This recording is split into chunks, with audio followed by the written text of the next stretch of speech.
Ellies love to close roads. This mapani tree is blocking us and we can't go around it.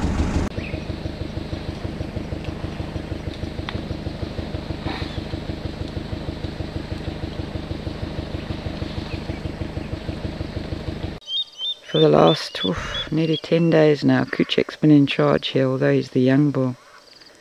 Robin left when we had that bit of rain. And I'm worried because I'm always worried when the hippos go away and move up and downstream. It's unusual for Robin to be gone this long.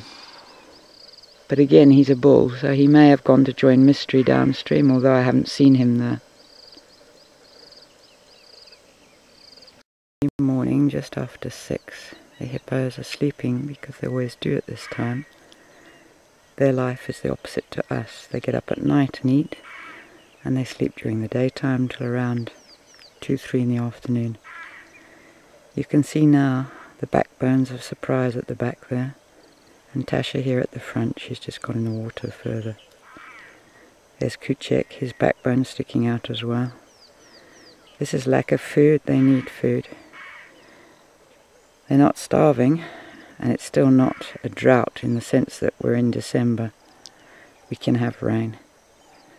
But always at this time of the year I live in apprehension.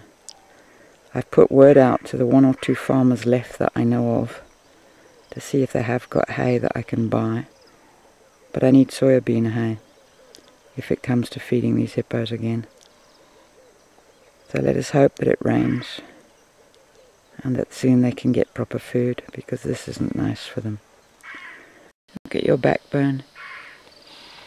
And your eyes are very sunken. There's no chubby cheeks, are there?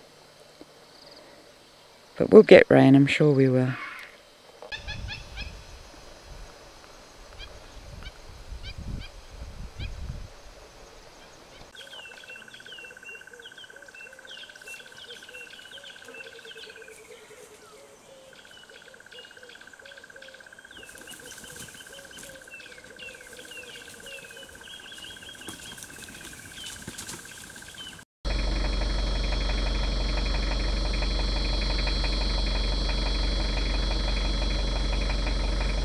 One hot ground hornbill.